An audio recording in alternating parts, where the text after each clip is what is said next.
When you're constantly thinking about that why, when you know your reason, you think twice about watching that extra hour of Netflix.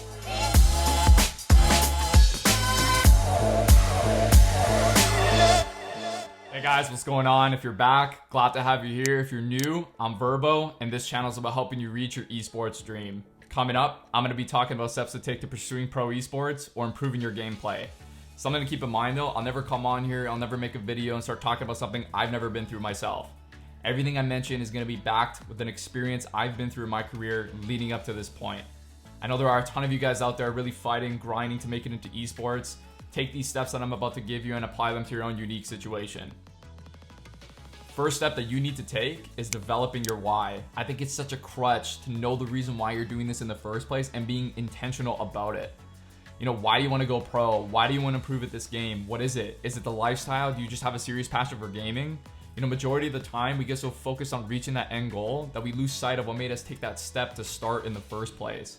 I know, speaking on my own behalf, I remember being 15, pursuing pro Overwatch. I was on an amateur team, and one guy calls me out on the team and says, "Verbo, you are the weakest link on the team." And I remember thinking to myself, like, yeah, I should probably drop this. Why am I doing this in the first place? But then I remembered, no, I'm doing this because I love competition. I'm doing this because I just have a serious passion for gaming.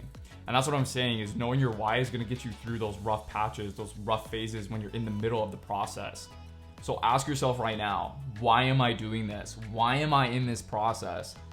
And not only knowing your why, but remembering it is just as important. You know, write it down, document it, make a small video of yourself. I remember making a small 30-second video on my way back home from school on why I wanted to be a pro. And then 2-3 years down the line, watching it again and it helping me out. Grab 2 sticky notes right now. Put one on your bathroom mirror, one on your computer monitor. Remind yourself in the morning. Remind yourself before you queue up for a match. Remind yourself before you start practice. And I guarantee you, when you're constantly thinking about that why, when you know your reason, you think twice about watching that extra hour of Netflix. Next step that you need to take is developing your play style. You know, really understanding and identifying your own strengths, your own weaknesses, and working around those areas. You know, not trying to replicate, not trying to copy what somebody else is doing that's further along the journey than you. You know, we get so caught up in watching these pro players, watching these streams, and thinking to ourselves, I gotta do exactly what they're doing to be in that same position. I totally support watching somebody that's better than you, but there is a complete difference between learning from somebody and trying to be them. One adds to your character and the other one completely sacrifices it. I know when I was 15, again, pursuing pro Overwatch, I was willing to do anything to get better at this game. And one of those things involved constantly watching pro streams. There was this player that was more accomplished than me, and I was copying everything he was doing. Copying his mouse sensitivity, copying his video settings, copying his crosshair, everything. And I quickly realized and felt like an idiot at some point because I knew that just wasn't for me. And I wasn't meant to be in the spotlight. I wasn't meant to be in the kill feed. I wasn't meant to be making the plays. My weakness was my mechanics, but I knew that I had strong communication and leadership. So I decided to be a support player and shot called for my team. And if you know anything about the Overwatch ranking system, I was about 34 to 3500 SR when I first got signed to my pro team called Immortals. I shouldn't have even been considered. I shouldn't have even gone that tryout. But honestly, to this day, I believe I did because I really focused in and customized a playstyle that was for me. Remember, do your best not to decide based off your feelings. I know you like being this super aggressive player in the kill feed, making all the plays, but is that really best suited for you? Does that really tie into your own strengths and weaknesses? You know, sometimes it's not always what we enjoy that determines what we're good at.